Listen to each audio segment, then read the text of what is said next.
Muy buenas noches, queridos oyentes de este programa que se dio en llamar Poder y Territorio.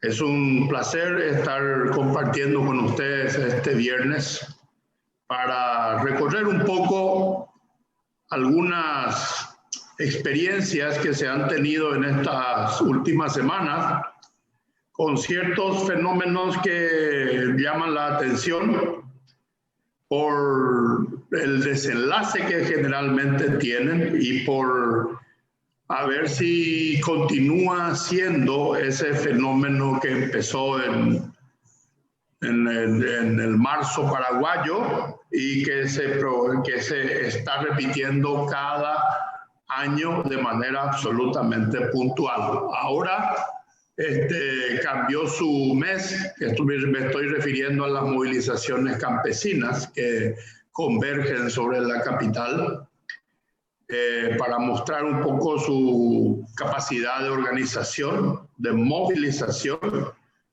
para negociar y sobre todo para tratar de conseguir un poco parte de la ayuda que por el COVID se ha extendido por medio del gobierno a diversas organizaciones del agro y de la industria. Estas manifestaciones que han ido mutando con el tiempo ya prácticamente han abandonado los reclamos sociales y políticos y se concentran especialmente en sus objetivos económicos. Ahora están yéndose con una ley que les permite acceder a un financiamiento para la agricultura familiar, que es el rubro que las organizaciones campesinas defienden e impulsan como medio de vida. Y se van con una ley que les permite seguramente planificar la próxima cosecha y ver un poco cómo pueden hacer frente a esta situación en la que se halla inmersa nuestro país. Pero sería bueno mirar un poco este fenómeno. Sería interesante mirar un poco esta movilización campesina desde unas categorías o de diferentes categorías, dejando un poco de lado el punto de vista tradicional con el que siempre miramos las manifestaciones que provienen de ese sector del país. Es todavía una manifestación realmente campesina con trasfondos sociales y objetivos políticos. Tiene fines absolutamente más pragmáticos en el sentido de mostrar un poco la fortaleza de la capacidad de organización, la fortaleza que tienen para influir en la vida ciudadana, para alterar el orden de la vida general, normalmente en Asunción, y cuando es necesario también en otros puntos del país, cortando el tráfico vehicular y cortando la circulación de personas. Es esa la verdadera fortaleza de estas movilizaciones campesinas que de esa forma hackean al gobierno y convierten el área de la opinión pública, sobre todo a través de la opinión de los medios hegemónicos en este país, que se debaten sobre adoptar actitudes un poco más duras, es decir, mirando un poco la posibilidad de reprimir por medio de las fuerzas de seguridad a estas manifestaciones campesinas y otros medios y otras miradas que son un poco más condescendientes con los objetivos quizás sabiendo ya que todo depende de la posición que adopte el Estado, finalmente de la respuesta que el gobierno les dé para la duración o no de las protestas. Creo que la memoria de la población y de cierto sector de la población ya espera nomás el desenlace dentro de un clima de negociación y tira y afloje que no sobrepasa generalmente una semana, y generalmente los campesinos se vuelven a retirar con el objetivo o gran parte del objetivo conseguido. Y es allí en donde a mí me parece que este fenómeno se convierte en una cuestión bastante interesante, porque lejos de convertirse en una fuerza política organizada para tratar de cooptar el poder de las instituciones, ha decidido no ir por la vía política, no competir con los partidos políticos, sino utilizar quizás parte de esas mismas estructuras de base de los partidos políticos para movilizar a sus adherentes y conseguir objetivos económicos que tienen que ver con las reivindicaciones de ayuda de estos segmentos. Lo cual también nos hace hacernos una pregunta, a mí me parece por demás importante. ¿Por qué, si se sabe que va a ocurrir, que va a venir, que va a existir una presión campesina que finalmente aumenta el nivel de estrés de los ciudadanos a sus seres y presiona sobre el establishment político, por qué no directamente no se crea una política pública que permita administrar las transferencias dentro de este rubro? Y no esperar que en algún momento ocurra como una suerte de cansancio, que a mí me parece que no va a ocurrir, al contrario, esto se va a convertir en casi una tradición, porque es casi como un peregrinaje a cada cupé. Es una tradición de todos los años para esta gente, así que a mí me parece que hay que cambiar un poco el enfoque. Creo que es necesario exigir de alguna manera una solución más durable y viable para este fenómeno campesino, que generalmente deja una ciudad de Asunción bastante estresada, crispada y muy nerviosa en algunos sectores por las incomodidades con que su día a día con que el día a día de ellos se desenvuelve.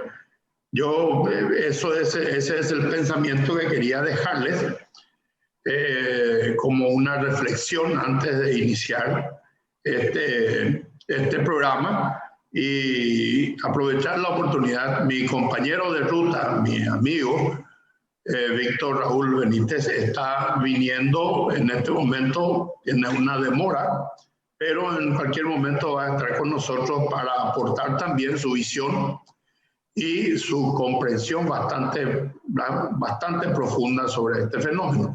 Quiero dar la bienvenida a Jorge Villalba. ¿Cómo te va, Jorgito, desde Itapúa? Muy buenas noches. Muy buenas noches, doctor. Muchas gracias.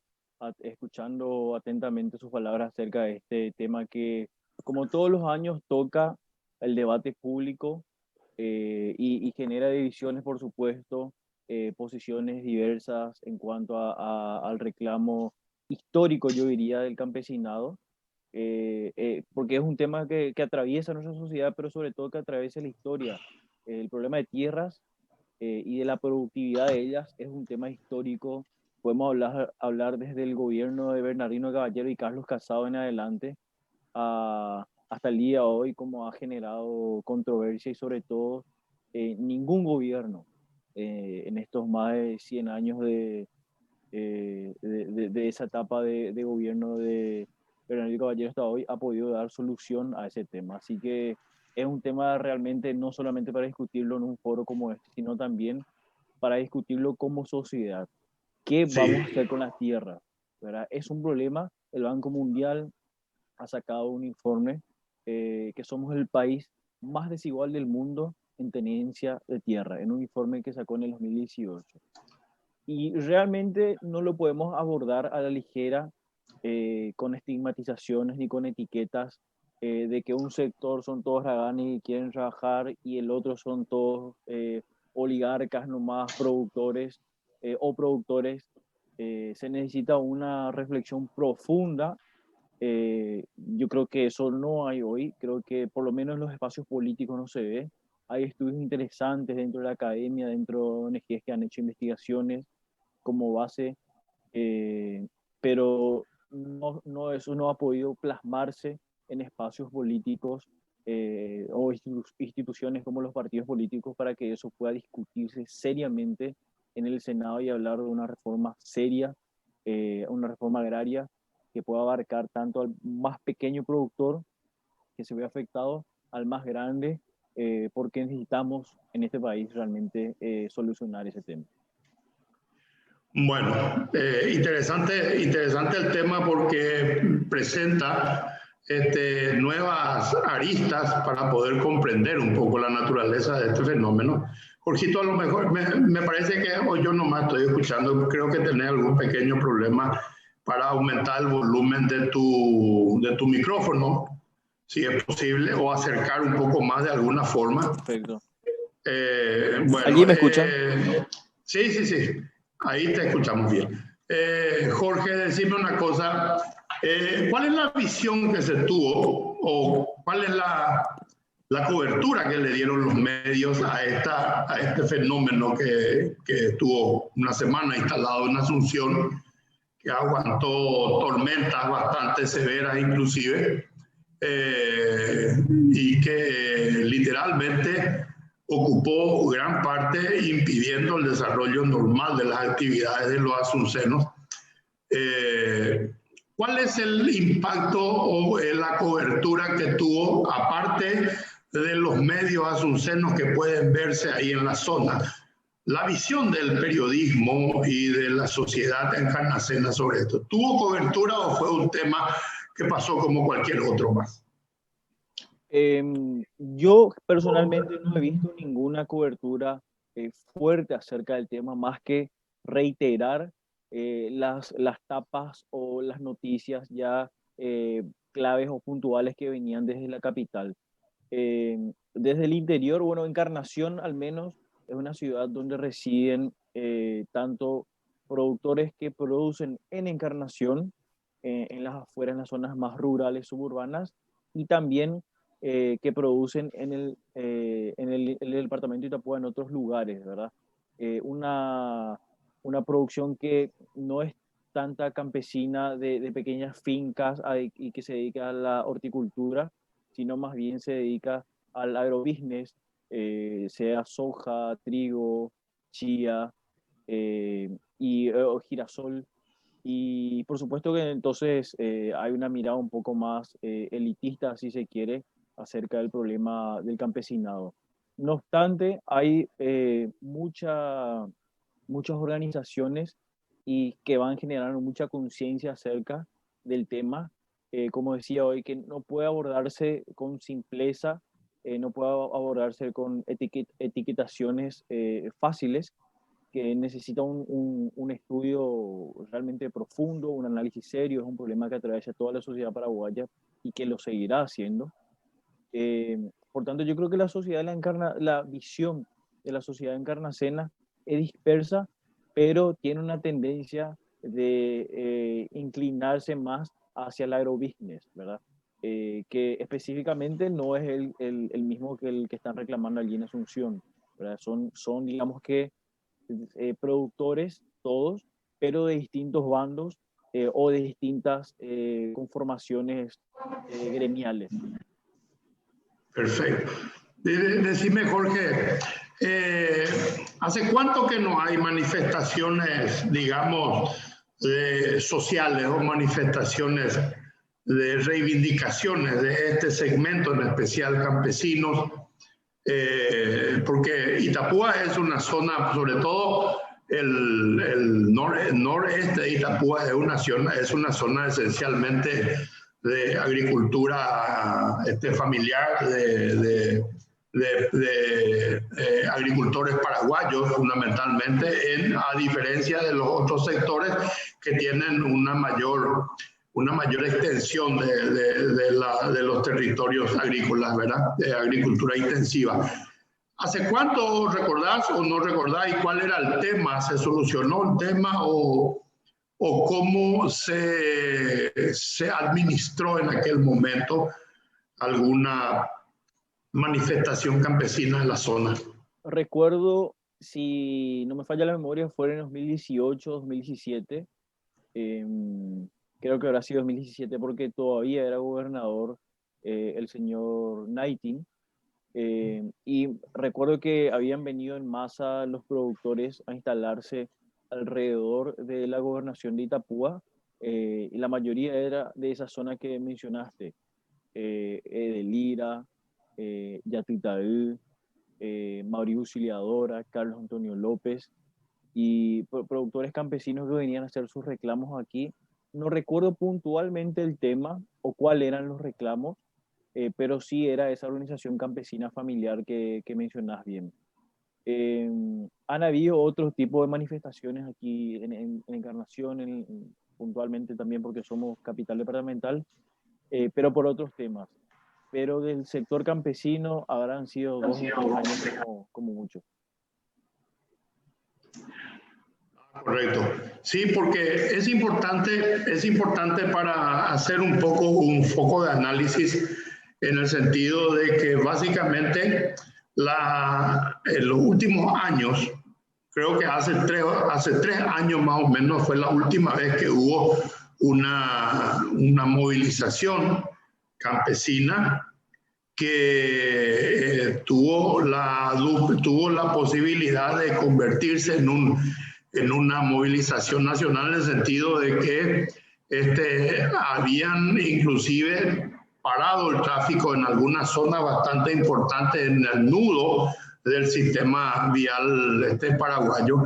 Pero hace un tiempo que las manifestaciones y las expresiones de protesta de los campesinos, de los organizados sobre todo, de estas organizaciones, solamente se dirige a Asunción. Es comprensible porque en Asunción está el Centro de Poder Nacional, en Asunción está el poder político y el poder de la burocracia que tiene que implementar las decisiones que se toman a nivel del Poder Ejecutivo. Pero también en Asunción están los contrapoderes que generalmente operan con una visión distinta a la del gobierno, una visión distinta, las visiones ideológicas no compartidas con estas soluciones, y eso genera también un clima de mucha confrontación potencial, digamos, en el sentido de que en las redes sociales y en muchos sectores hay una toma de posición bastante clara sobre lo que realmente ocurre y cuáles serían los objetivos, ¿verdad? Yo particularmente tengo una sospecha y una teoría que quizás tenga que ser validada con algún tipo de estudio, en el sentido de que estas marchas campesinas ya no tienen objetivos ni trasfondos políticos de organización política para disputarle el poder a los partidos políticos o a las estructuras tradicionales. Hay un solo tema que me llama la atención, ¿verdad? La gran capacidad de organización y de movilización que tienen para movilizar la masa que movilizan y el nivel de coordinación que tienen para los movimientos que hacen en Asunción no se ve reflejado en sus respectivas comunidades con el surgimiento de movimientos políticos para tratar un poco de llegar al poder convertirse en autoridades municipales y llevar a alguien de su segmento al poder municipal, incluso ni a la gobernación. No ocupan los espacios de poder, sino que sencillamente pasan por encima de esas estructuras y van directamente a desafiar al poder central por medio de algo que al poder central le lastima mucho, que es la doble presión, la presión ciudadana para que solucione el problema y la presión de los movilizados para conseguir el objetivo que pretenden. Y dentro de esa doble presión, el gobierno generalmente se quiebra por la solución más rápida, por la solución más fácil, que es buscar la fórmula intermedia para acceder a los reclamos, ¿verdad?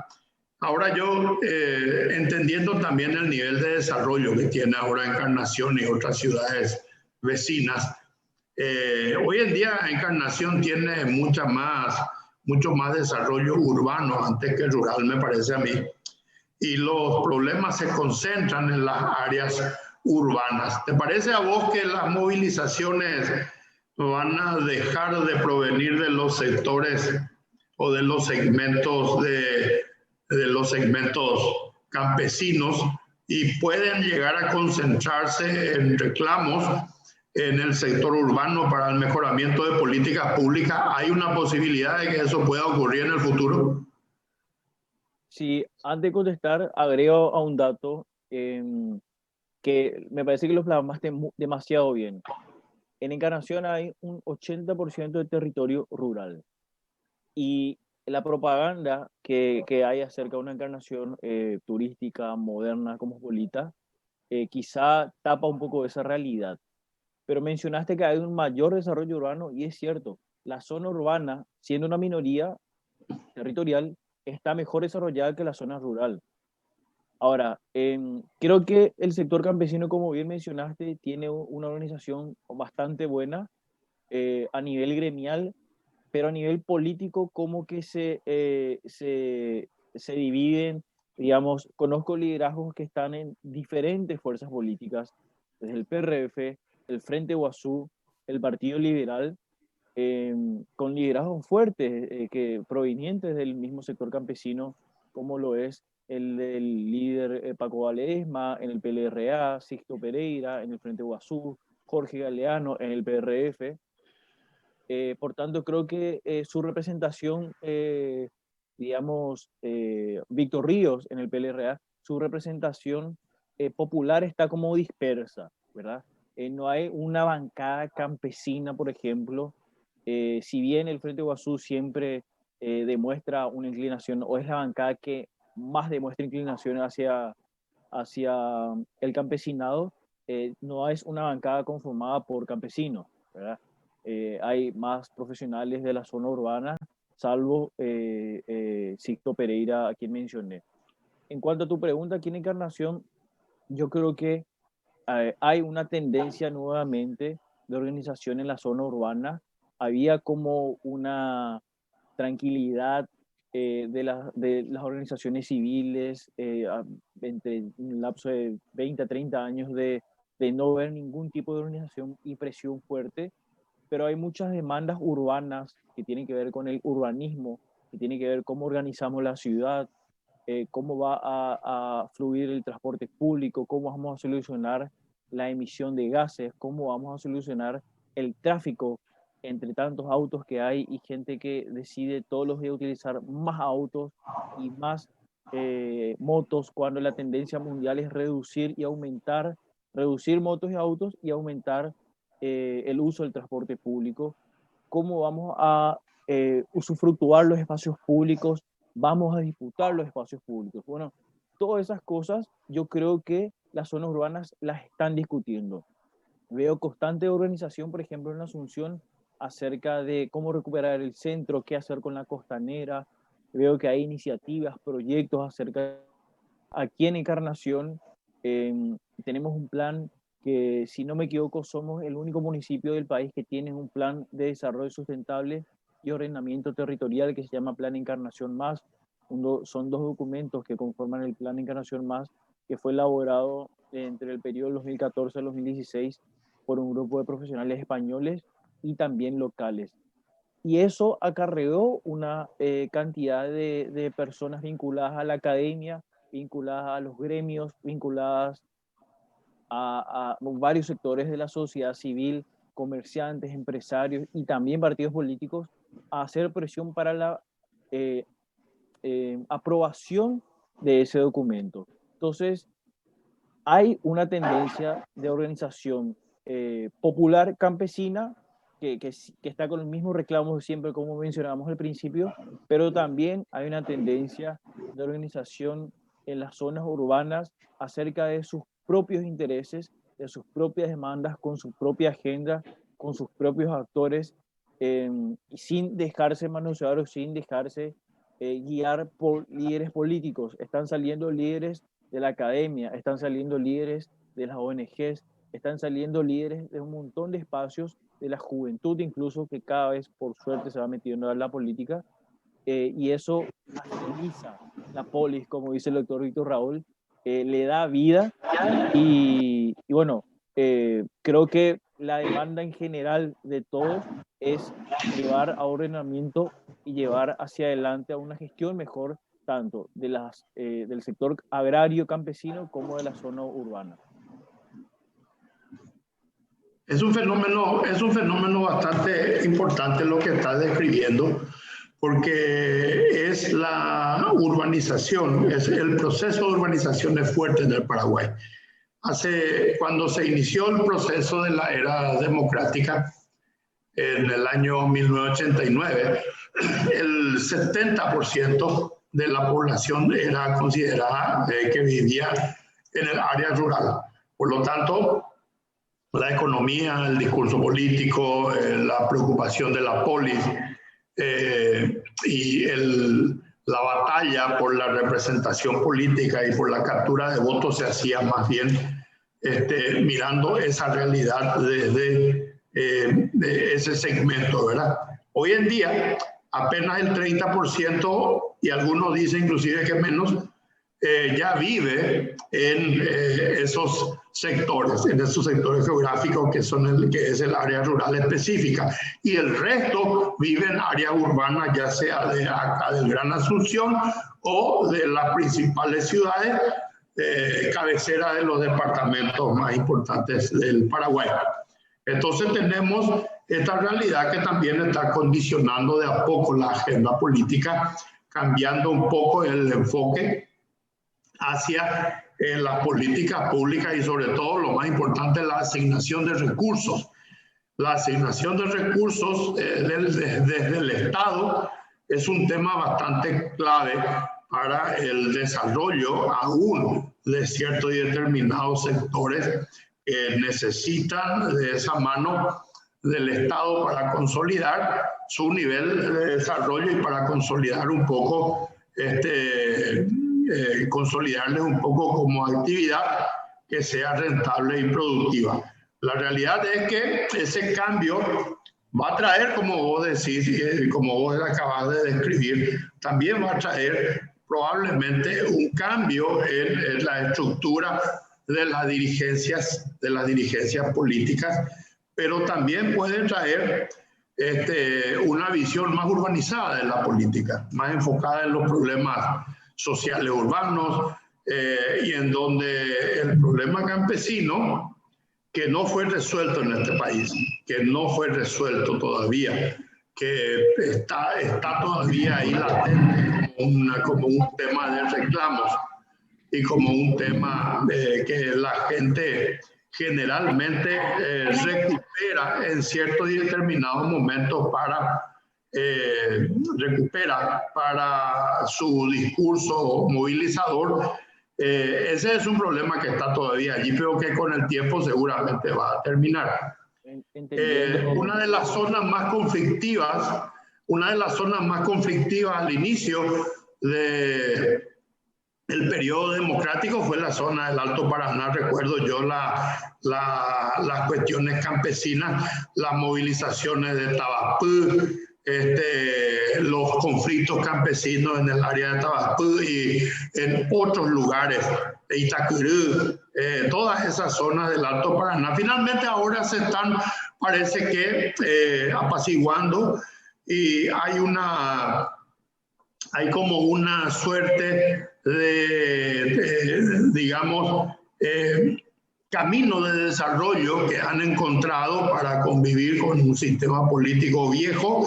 Dentro de esa modalidad hay comunidades campesinas que fueron producto, se hicieron de tierra como producto de aquella lucha bastante publicitada también en los medios, pero sin embargo hoy son un polo de desarrollo importante. Quería darle la bienvenida a nuestro compañero Carlos María. ¿Cómo te va, Carlos María? Un placer tenerte acá con nosotros, y estamos analizando un poco el tema campesino, y queremos saber un poco si estamos hablando específicamente de lo que ocurrió acá en Asunción en estos últimos días, y cómo la ausencia prácticamente de reivindicaciones políticas y reivindicaciones sociales se notó. Simplemente hubo un apriete organizado para conseguir objetivos económicos que finalmente lo consiguieron, ¿verdad?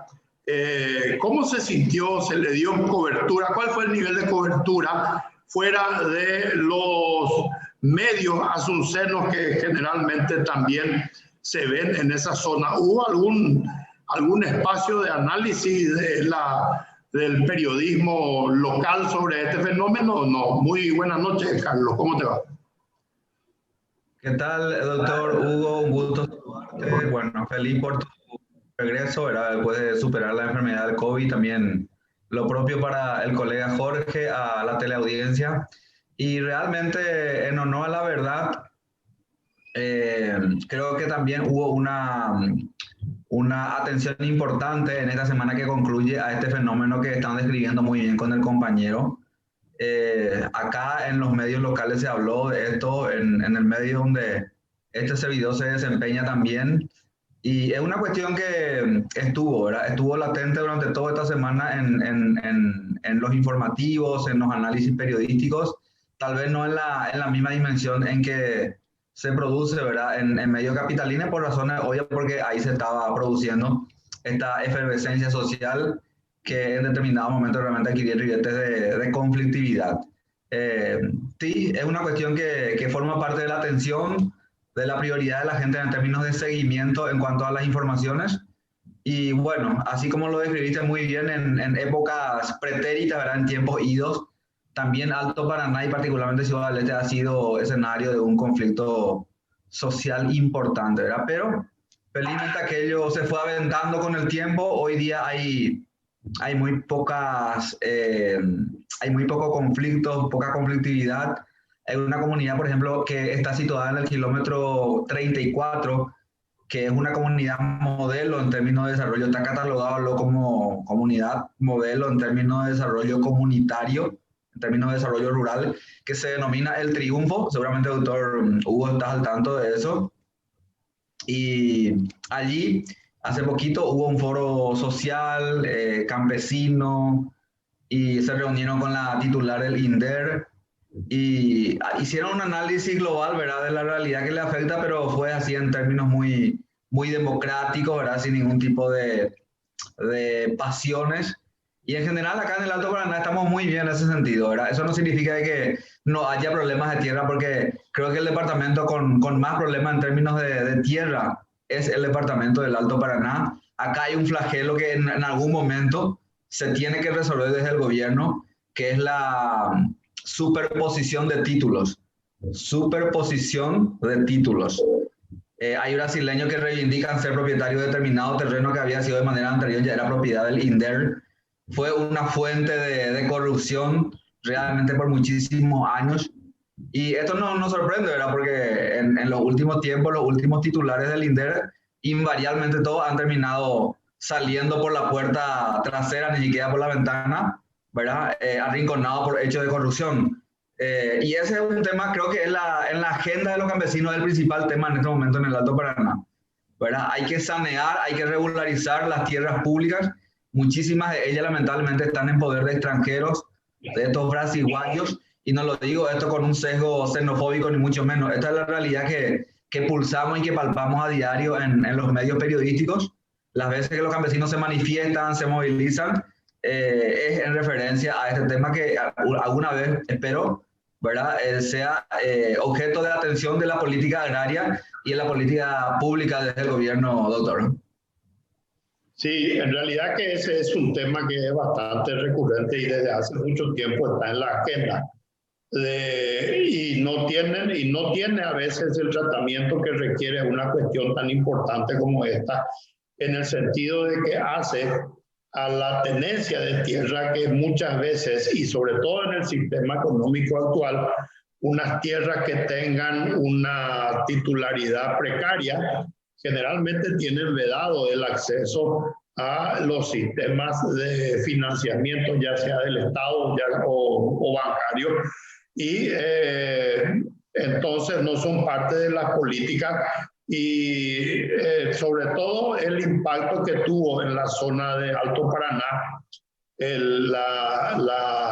el éxodo de productores brasileños que vendieron sus tierras, según estudio de este sociólogo Ramón Fogel, vendieron sus tierras a muy buen precio a los terratenientes brasileños y con ese dinero vinieron a comprar tierras bastante baratas acá en Paraguay en los años 70 y se convirtieron en los grandes productores de soja y maíz de acá de la zona, trasplantando esa cultura productiva a una región que hasta ese momento todavía estaba dentro de la definición de cuál iba a ser su polo o su plan de desarrollo.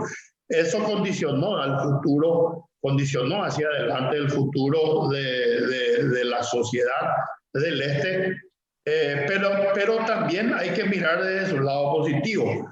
Ese mismo fenómeno ha hecho que hayan emergido ciudades bastante importantes y progresistas en la zona, como las ciudades de Santa Rita, Naranjal, y hacia el norte tenemos San Carlos y otras, que son polos de desarrollo reales dentro de la jurisdicción. Ahora, el problema está, y coincido contigo, Carlos, y ese es un problema real y seguramente Jorge también va a coincidir con nosotros, el problema está en el gran sistema corrupto que administró las tierras en este país durante mucho tiempo.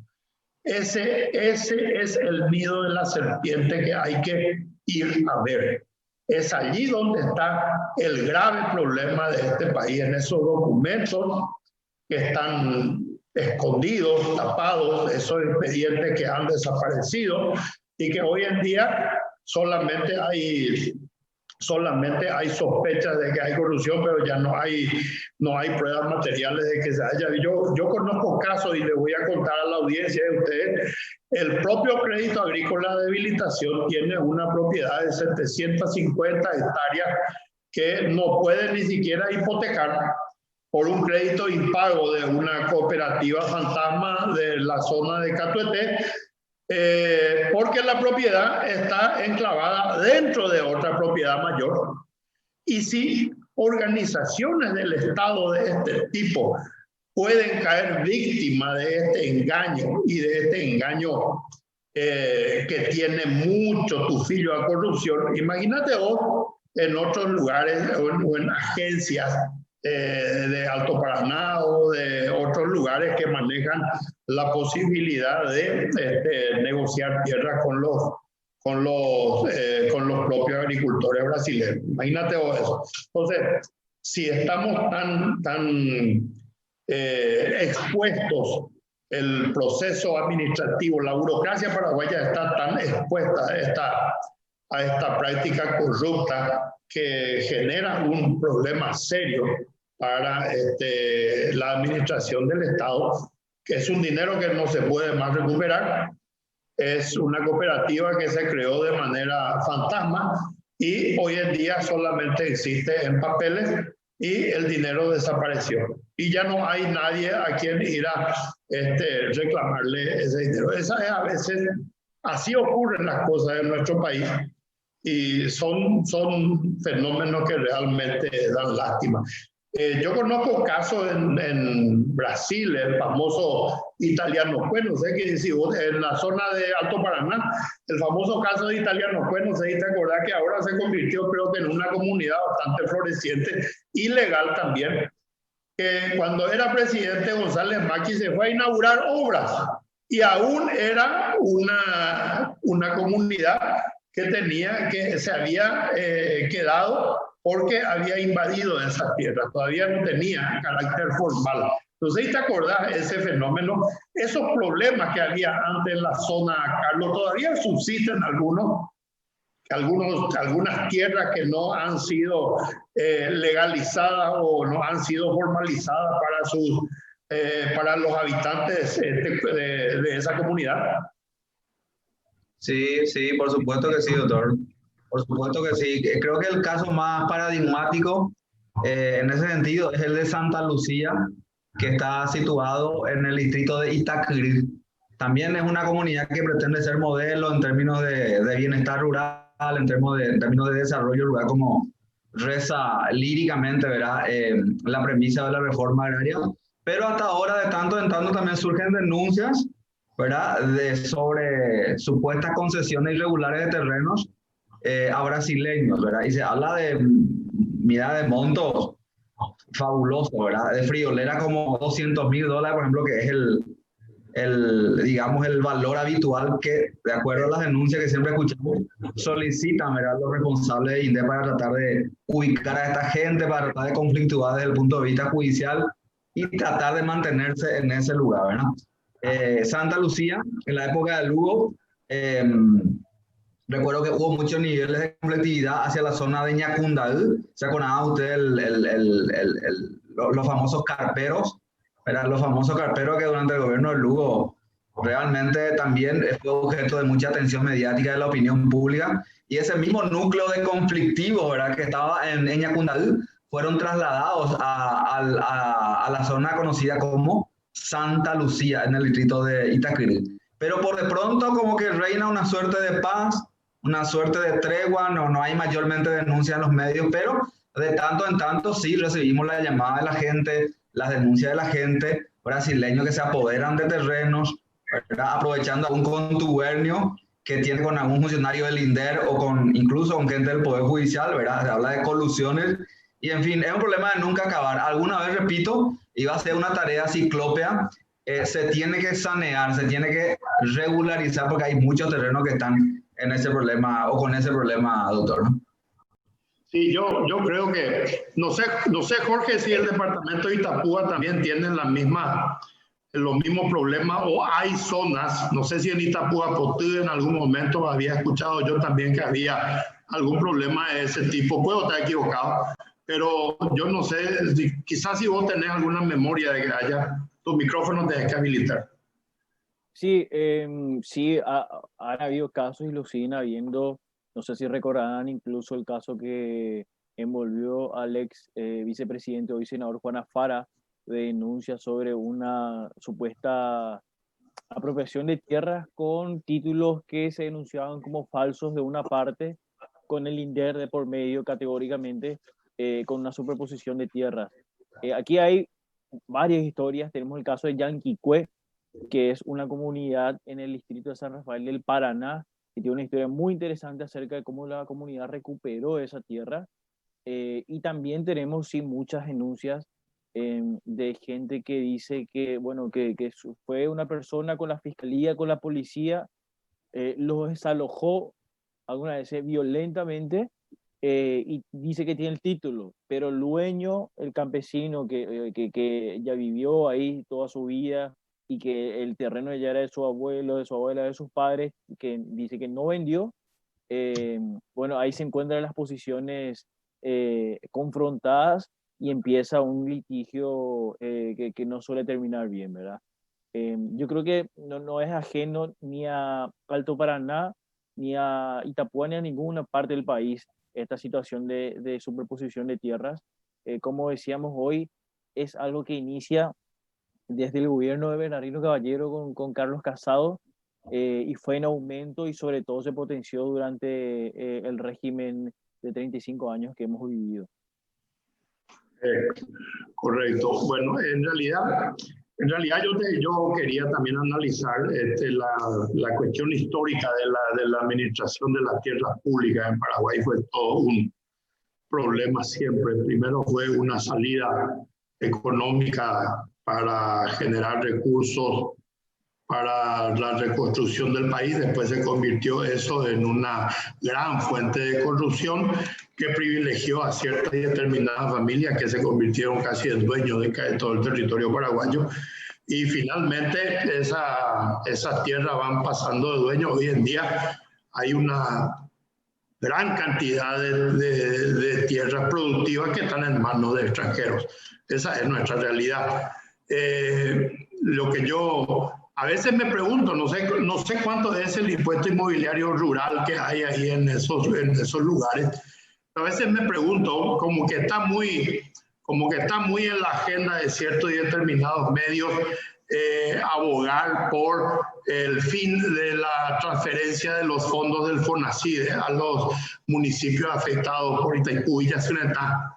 Me pregunto yo si el valor de estas tierras, el valor de estas tierras, si tan solo se pudiera liquidar el impuesto inmobiliario al 20% del valor de mercado y no al valor fiscal que actualmente tiene, ¿cuánto, por ejemplo, podría recaudar un municipio como Iruña o como Naranjal o como Santa Fe, mi querido Carlos María? Suponemos que la base de liquidación del impuesto inmobiliario cambia de la actual base de liquidación y se logra hacer que el impuesto inmobiliario que va a los municipios, fondos genuinos de los municipios, sea sobre el 20% del valor comercial de la tierra.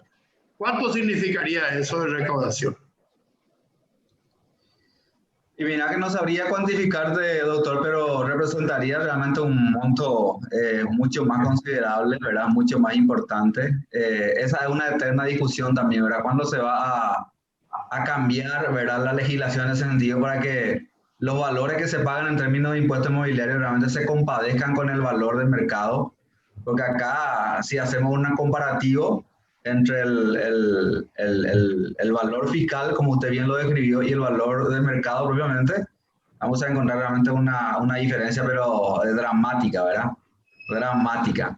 Así que esperemos que alguna vez realmente se discuta al menos ese tipo de posibilidades, porque hay municipios realmente que no pueden siquiera empedrar sus calles, sus avenidas, sus arterias, no pueden proveerse de servicios básicos, sencillamente porque no tiene, ¿verdad?, una base de gente que paga impuestos de manera significativa.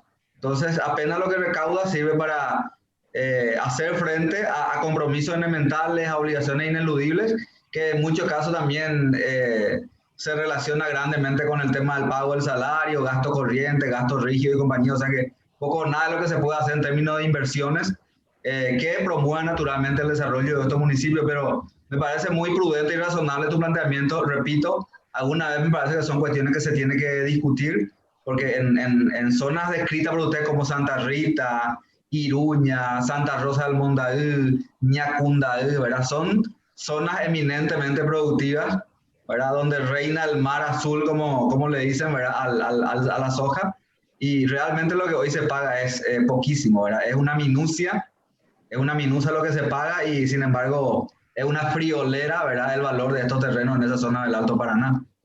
Así es, hay tierras que tienen mayor valor que el presupuesto de un municipio, por ejemplo. Propietarios que tienen tierras cuyo valor es más que el presupuesto de un municipio en la zona del Alto Paraná. Ese dato me pasaron hace poco. Queremos darle la bienvenida a nuestro director, que ya está con nosotros, Víctor Raúl, que ha solucionado sus problemas laborales por fin de viernes. Y ya está. ¿Cómo está, Víctor Raúl? Un placer tenerte acá con nosotros. Muchas gracias, Hugo. Y ahí le veo a Jorge y a Carlos María. Sí, es así. Estuve acompañando nomás hoy al gobernador del Alto Paraná y a un grupo de empresarios del este de la zona de Carlos María, acompañándolos así solamente en sus reclamos y en sus peticiones al Poder Ejecutivo.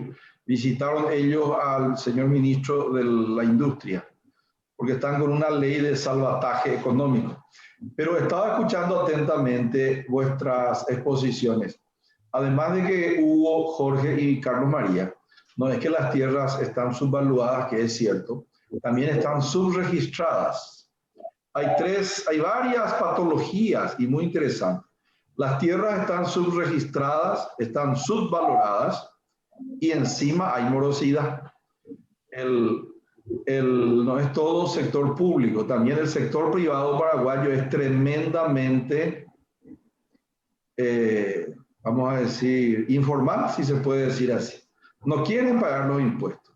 En Asunción se factura 200 millones de dólares y se recauda 120, no sé, 130. Casi la mitad la gente, eso es morosidad.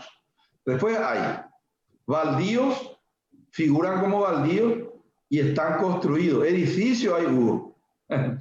Edificio, yo te voy a decir, es un edificio. Y vos mirás y dice, baldío, dice, paga como baldío. Después hay cédula marrón. Cédula marrón es en todo el Paraguay. Cédula marrón es el tipo presenta UAU, su solicitud de permiso para construir, paga el 20% del impuesto inmobiliario, el impuesto a la construcción. Y nunca se va a finiquitar. Y se va el inspector de la municipalidad y le dice, pero Pama Holanderoga, le dice, no, estoy todavía en trámite, le dice. Hace 10 años está en trámite, cédula marrón. Entonces él está en construcción hace 10 años. Ahí en Ciudad del Este está lleno de eso, Carlos María. Es en realidad, están ahí los muchachos que cobran al lado. En realidad, toda municipalidad en el Paraguay se dedica a la mayor actividad económica del Paraguay, que según mi profesor Hugo Duarte es la protección política. Hago la ley, pongo la norma y te cobro para que no se cumpla. Ese es el mayor negocio del Paraguay. Eso no es así, mi querido Hugo. Sí, es así. Es una práctica absolutamente extendida en muchos sectores del sistema político paraguayo. Y estuve leyendo algo para que nos riamos un poco. Mi artículo del lunes se llama La cultura de la cancelación. Sale en 5 días. Ya está en las redes ahora. Ya está en el portal. Y resulta ser que estuve mirando que vinieron los campesinos, trancaron pues y entonces ABC coloca piqueteros. Esa es la semiótica. Pero yo nunca escuché que ABC diga piqueteros cuando sobre la calle Marica López, un cerro Olimpia, se tranca la calle toda la tarde. O en el estadio de Sajonia, en todos los alrededores están llenos de piqueteros deportivos. Entonces, cuando alguien se manifiesta en el fútbol, está bien. Se manifiesta por sus derechos, seguramente por ser postergado, está súper mal. O sea que se le cancela la posibilidad. Y estuve mirando que están todos enojados los empresarios porque se les dio 20 millones de guaraníes. 20 millones de dólares. Y yo nomás estaba mirando que en el Banco de San Miguel, aquí en Asunción, está el astillero más grande de la mayor empresa paraguaya del rubro de los combustibles, totalmente MAU. Eso no es 20 millones de dólares. Fortuna ese vale esa tierra. Y ahí están los empresarios MAU teniendo sus astilleros. O sea, hay mucho bandidaje entre los campesinos, pero hay muchísimo bandidaje de los grandes invasores de tierra, son también empresarios. Entonces no hay mucha autoridad moral para tratarle de piquetero, bandido, aprovechado, holgazanes, haraganes. Haraganes, dice un tipo ahí en las redes sociales. Y averiguo yo, y él heredó de su papá nomás la empresa. Y él le dice, viven, dice, gratis. Y él gratis nomás vivió también, su papá nomás le regaló. Yo por lo menos fui un gran haragán durante toda la vida en que mi papá me mantuvo. Después nomás empecé a trabajar. ¿Cómo me le decía haragán? ¿Verdad? Eso mi papá no tiene mucho lo que están ahí. Yo era un haragán profesional. Vos eras haragán, Hugo, te iba a lo mejor del colegio de Asunción. ¿Cómo me le va a decir haragán a un tipo que no tiene los papás desde que creció? ¿Verdad?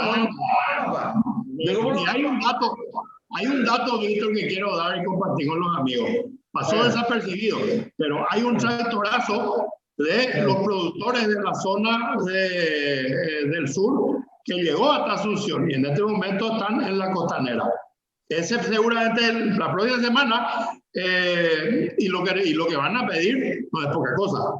No es poca cosa. Así que todo depende del cristal con que se mire y de quién sea el que escribe el editorial, mi querido Dito. Agrego un dato para finalizar, compañeros, que Sí. Petropar tiene una deuda de más de 200 millones de dólares y 140 millones de dólares, parte de esa deuda, más del 50%, se debe al subsidio al combustible al rubro de la soja, ¿verdad? ¿Y cuánto se le dio ahora a los campesinos? 20, ¿verdad?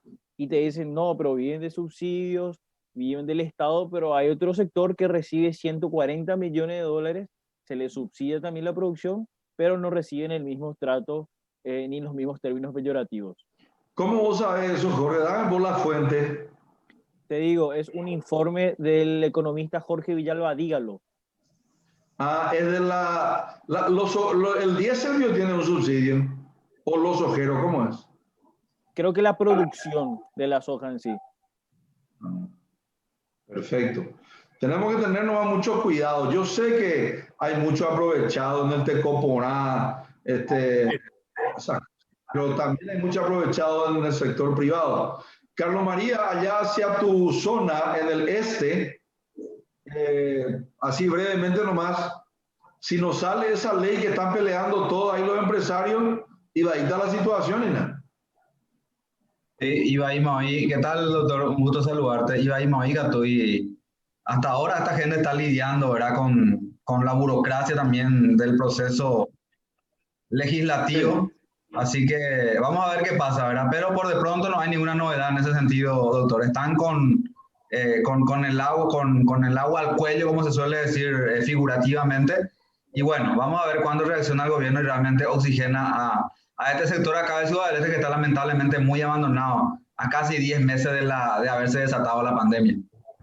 Bueno, nos despedimos, Carlos María, Jorge Villalba, Hugo Duarte. Muchas gracias. Hasta la próxima semana. Chao, chao, chao. Gracias por compartir. Muchas gracias. Gracias.